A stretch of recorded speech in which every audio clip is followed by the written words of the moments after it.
everyone, it's Tacker72 here, and for today, so in this video earlier this week, Masahiro Sakurai had recently finished and has done his second Kirby Air Riders Direct. The game is coming out a month from now, and with a whole hour of content that is being shown off, I have to say, Kirby Air Riders is surprisingly going to be one of my favorite games in 2025. Even though it's not out yet, the amount of content and things that it was shown that wasn't from the first presentation is genuinely insane. And so in this video, I thought, why not talk about most of the highlights of what is really great about this presentation. This is mostly going to be a condensed version of the hour-long presentation for those that are really interested. Now, the thing is that I'm not going to be covering everything that was shown for this 1 hour, just the ones that I feel like would be the most highlighted, I think I really like the most. So I hope you guys enjoy this nonetheless, and this is a whole hour of content that was shown off, so I hope you guys enjoy this. And so with that, let's get started with the first part, being the gameplay. Now, obviously, the first things that were already taken out from the first presentation was the gameplay, the characters, and all of the different features, going from the revamped Skya, the new revamped gameplay of the air ride mode. But one thing that was from the first game that was also not mentioned at all was Top Ride, in which you are basically racing in a bird's eye view. And thankfully, it is now returning, this time with all of the courses that are currently available in the game, all of which have a Top Ride mode, and you can pretty much do anything. You can see a racer, whether it's from your own perspective on your Switch 2 or someone else's Switch 2, and not to mention, it is shown that you can also control the camera, whether you want to focus on your own character or just simply go throughout the entire course to kind of make things, easier for those that want to kind of see the entire course in general. Since this is going to be a lot of first-timers that have never played the original Kirby Air Ride, then this would be a really good opportunity to use that. And I really love the takes they did with a lot of the newer courses for this one, and that's another thing I want to mention. In the first game, there was a total of 9 courses. This game also has 9 courses, and even though it wasn't shown in the first Direct, Sakurai did mention and has shown off the old music tracks that came from the old tracks.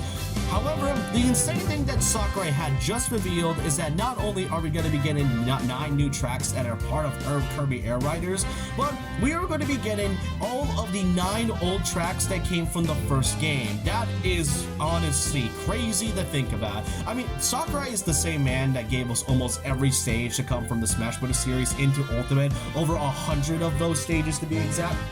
But to see not only that happening with Sakurai again, but it's also specifically for Kirby Air Riders, is something I feel like he cannot do, or more so something that no developer can really do at all. Seeing the old courses now fully in the modern HD form, since the GameCube was obviously different when it comes to the game's power, so seeing all of this in a more fresher take in 4K on the Switch 2 is honestly something I feel like Sakurai would do, and I genuinely appreciate that. So we now got a total of basically 18 courses in total, all of which have their own Top Ride modes, and you can listen to the old music tracks and the new remix ones that came from the old tracks. I cannot fathom how much effort they put into this reveal, and I'm genuinely curious to see how they managed to update these tracks after all these years.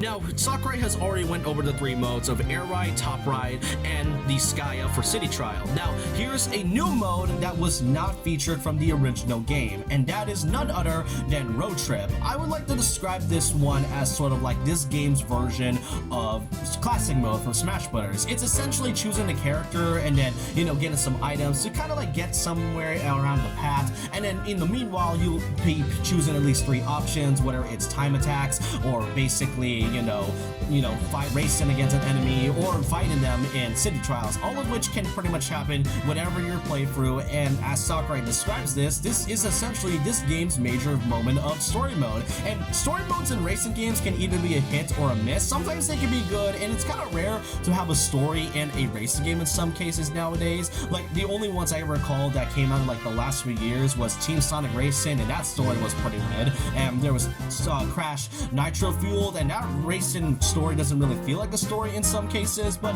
seeing an actual story mode in a Kirby racing game of all things is genuinely insane.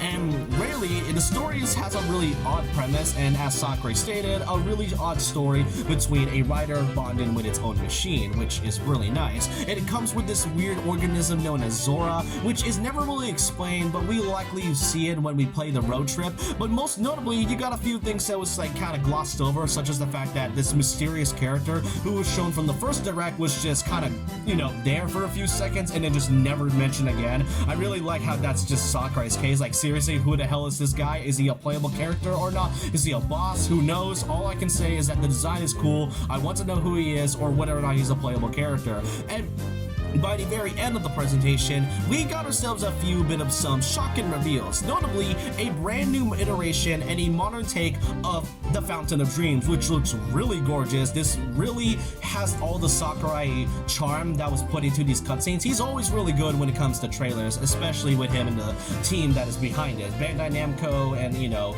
Sora has always done so well when it comes to these cutscenes, so that is really nice. But the shocking thing that was shown at the very end of the presentation was the triumphant return of Nova, and my goodness, Nova looks kind of unsettling to look at in HD, especially since this is the first time we've ever seen Nova in a major Kirby game. He tends to be referenced every few iterations or every few games, but never made an actual appearance. So to see Nova here out of all the things is really, really good. And, you know, out of context, this whole cutscene kind of feels like something you would see in like a potential Kirby movie. If Nintendo decides to make another movie after the Mario movie sequels and all that, then, and you know, the Zelda movie as well, I hope we can see something for Kirby too, because this one really feels like something that would be fitting for a Kirby movie.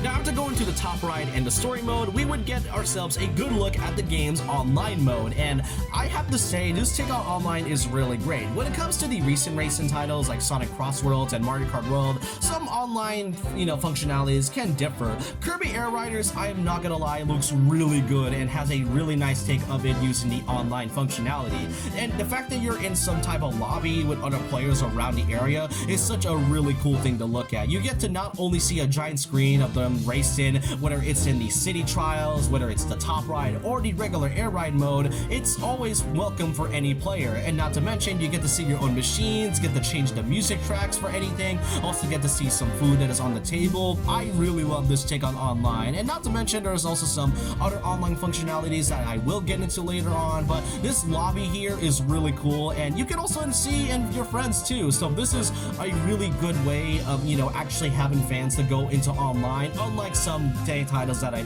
already talked about. Now, Sakurai went over more into the city trials, which includes the following: from new items, new areas that was not explored before, like the spiderweb and the volcano, as well as copy abilities like the needle and the missile that wasn't shown from the first presentation, new items going from, you know, abundance, and also some new hazards like the halberd coming in out of nowhere, and you can also fly over that, so that is pretty nice. And not just that, Skya can also be explored too in a mode known as free run, and in free run you can also fly around and also use an exclusive machine that is only part of free run only, and you can also do photo mode too. So hey, a lot of these games lately has been doing photo mode, and I can truly appreciate that. Now, as part of the stadium, you can, if you want to try those stadiums separately, you can do that by going to the stadium mode, which you can try any type of stadium that is part of it outside of city trial, and you can turn on and off certain courses that are part of the stadium mode, which ones that you really do not like personally, or courses of the stadium you like, such as Oval Circuit that was shown pretty briefly, which is essentially just Baby Park in a way. But what I find pretty interesting is the fact that we got a new mode that was not only exclusive, that was pretty much from the first game, being versus boss. In the first Air Ride game, Kirby Air Ride had a boss mode against King DDD. It wasn't too much, and I guess due to the hardware limitations, it's the only thing they could really do.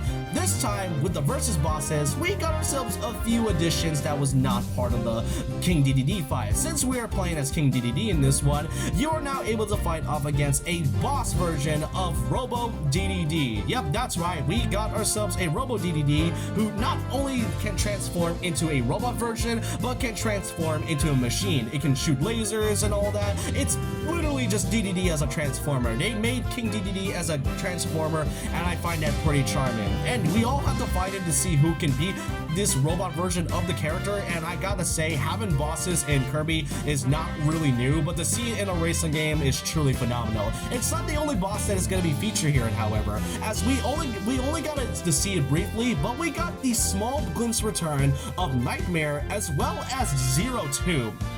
Bosses that I did not think would come back, because I thought Galactic Nova was already crazy enough to bring back, but to see two major Kirby bosses from like the early days of the series is really phenomenal to look at. Now it makes me wonder of what other bosses are going to be appearing in this one that isn't just the few that was shown off. And to kind of end things off with the whole city trial things, we got ourselves a few items. Most notably, I want to save this one being the Dragoon item, which most of you might recognize in Smash Bros., but it did appear in the first Kirby Air Ride game, so that right there tells you a lot. You have to, it's split into 3 parts, and as part of the first game too, it also included the Hydra, and the Dragoon, as this name implies, it is a very powerful machine that you can use, and you have to collect all 3 parts. And not to mention, the city trials can also have team mode, so team battles is there, so we can have team battles against each other. And to kind of end things off with the city trial, we got ourselves a bit of a surprise of a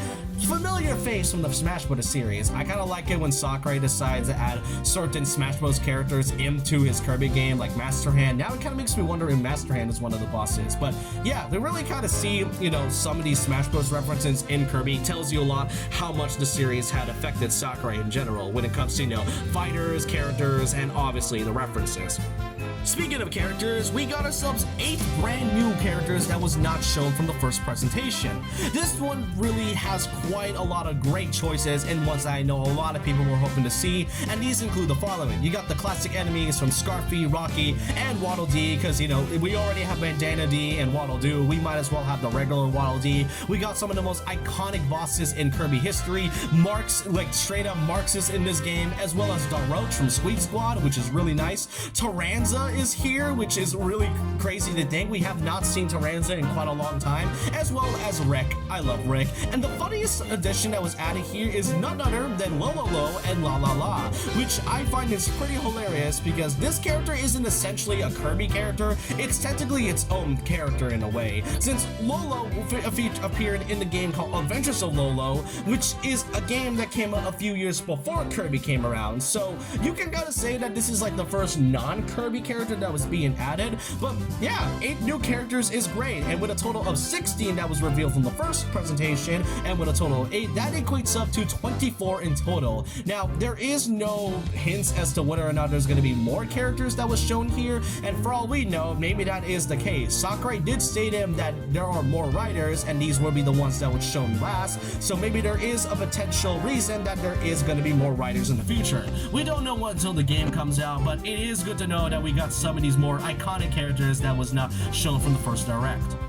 Now we get ourselves a few new machines that was not shown from the first presentation. Most notably, the one I want to highlight the most is the Transform Star, as this one can not only transform into a bike form, but it can also transform into a star, meaning you can both fly and ride onto the ground or into the sky whenever you feel like it, just by spinning your joystick around, and I really find it to be a cool feature. There were like a few new ones that was also from the first Kirby Air Ride game, and also new ones that was not shown at all, but I appreciate all the effort they put into making these machines pretty unique. But the best thing about the machines though is that another thing was revealed, and I find it to be my favorite part of the presentation, next to the story mode and all that, and that is the mode My Machine. And the name speaks for itself. You get to customize your machine, and I cannot believe it, we got customization in Kirby Air Riders and Sonic Cross World. That's really great to see, and yes, I am kind of throwing shade at Mario Kart right there. But anyways, the machine My my machine is essential here. You get to customize everything to your liking, whether it's patterns, cosmetics, sticker decals, miscellaneous items. They really put a lot of effort into making these machines so unique to one another that actually having a way to customize these is really good to know. And I love customization in this one, and honestly, customization in games can really be fun if they do it right. Kirby Air Riders definitely did it right, and I truly enjoyed that. Not to mention, to add to the whole benefit, we can also purchase other players' very own customized machine, and the only way to do that is by going into the online market known as Machine Market. There you can purchase any player's own customized machine, and the only way you can do that is by getting and earning this game's in-game currency known as miles. Miles in this one can be earned by anyhow, whether it's by racing the game, going through story mode, likely going through online, or just anything. And with a lot of miles, you can purchase basically anything, whether it's from sticker decals, patterns, and all of that, and obviously the machines that can be customized by other players online. This is a pretty nice way to kind of let us see other players and what they design, and I find it to be pretty charming. This is the Sakurai charm that is always being added when it comes to these games, and I truly like that. There is another collectible that is not really obtainable via miles, but instead can be found whether you race online players in the online mode, and these are known as gummies. The name implies here, these are gummies. You can't eat them unfortunately, but they can be collected if you are in a certain placement, whether you're like, you know, on the top 5 or something, and you can get the gummies of the machines that the riders are on.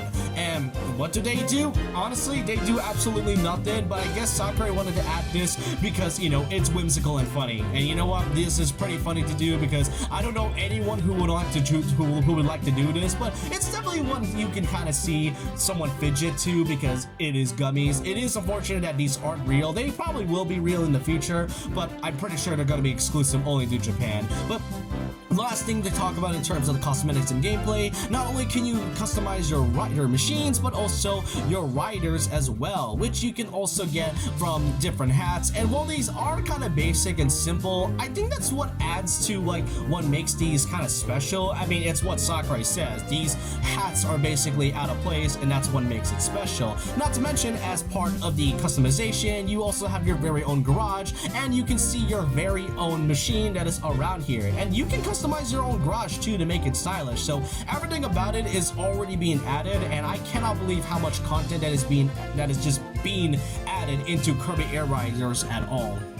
Now to end things off, we got some miscellaneous information right here, such as challenges, which are essentially just this game's achievements, and these achievements are just crazy. You got 5 tabs, each of them from their own specific mode, including online, and with 150 of these in total, that equates up to 750 challenges in total to complete. And for those who are massive completionists, good luck trying to get all of that, including online. Thankfully, Sakurai did confirm that characters and riders, as well as cosmetics and machines, are not locked behind online, which I'm really glad. Some games really need to learn that sometimes locking certain content behind online is not really a good idea, and to see this kind of be the case is really nice. That means with this one right here, challenges can also be equated to unlocking certain riders and certain machines, which I can't believe it, unlocking stuff in the year of 2025. That is pretty rare to see in modern gaming, to say the least. And also see, we got ourselves a good look at the game's menu, which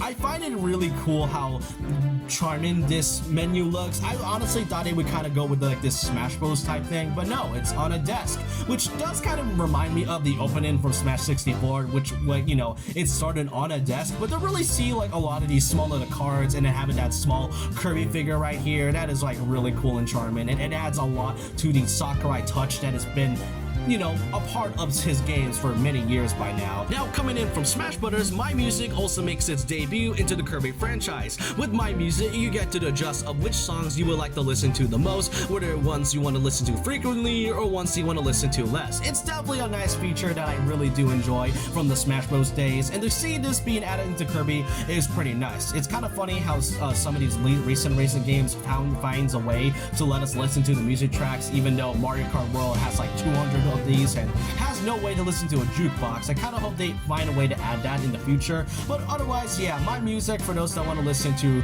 your favorite music tracks that are in here, then you can simply do that. There's going to be music that will be added later on into the app Nintendo Music, so just keep that in mind for the future. We also got more information about the game's amiibo. Kirby and Bandana Waddle Dee was shown in September's Nintendo Direct, but now we get to see more of the amiibo, which features King Dedede, Meta Knight, and Chef Kawasaki in their amiibo form with their very own machines. And just like the other ones, you get to swap any of them. And just like with the amiibos that is added whenever Sakurai is involved, you get to train your figure player in which you can level them up. And not to mention, one of these machines can also be customized as well, which, I mean, that is kind of cool to know. I mean, that is really cool to know, and they really put a lot of effort into making these. The only downside I want to say is that these are gonna be $50 each, given due to like the size and the fact that they're swappable and customizable, kind of like what they did with the Smash Bros. Amiibo. So yeah, it being $50, that's like the only downside I want to say about this, but I can kind of understand why, due to the sheer size and the customization that is being added into this amiibo. For all we know, they're probably gonna be in like some clearance sale in the future, but hey, you got these amiibo. They look really high quality, definitely good compared to what they used to look like a decade ago. And the last thing I want to go over here is something I would like to say is like the biggest highlight of them all, and it's the fact that Sakurai confirms that this game is not going to be featuring DLC. It's going to have everything from the start, like no microtransactions, no in-game currency that is going to be bought by real money. This is a full $70 game that is going to feature all the content that is going to be available from the start. In a world where microtransactions and in-game cosmetics, as well as like live service games being the exception and the norm for most companies, seeing a game that is like actually free of DLC is honestly refreshing. And and I'm not really gonna throw shade onto certain games that had DLC beforehand. They can really be great as long as they are done right, but to really have a game that is not gonna have any DLC in the future, it's really refreshing to know that. And to have all the content from the start, it's gonna be really phenomenal and fantastic to play, and I can't wait to play this game in the future. Now, if you do want to play this game early, don't worry. By the very end of it, they did confirm that we're going to be having an online demo event, which will start on these specific days on November 8th, 9th, the 15th, and the 16th, and it's going to be happening in these specific time zones. So if you are interested in trying to have this game yourself, then keep in mind for these future dates. But that's everything I want to cover that was shown from the Kirby Air Riders Direct presentation, the second one, and I really cannot believe it, but Sakurai managed to blow my mind away with all of the content that was shown from just 1 hour presentation. He managed to reveal so much stuff that wasn't from the first presentation, and now this basically makes Kirby Air Riders one of my most anticipated games to be bought. I feel like this is one of the few Switch 2 titles that is truly, if not worthy of a $70 pricing, which is a hot take to say in this type of environment, but with the amount of content that is shown off from the gameplay, the writers, the story, even the online, I can safely say that Kirby Air Riders could likely be Game of the Year potential. It's definitely over-exaggerated, but there's definitely a lot that you could say about this one, and I already pre-ordered this, but now I pretty much am now essentially more pumped for this game than ever, and that's all I want to cover in this video. This is simply all the things I want to highlight the most. As I said in the beginning, I didn't cover everything that was from this presentation,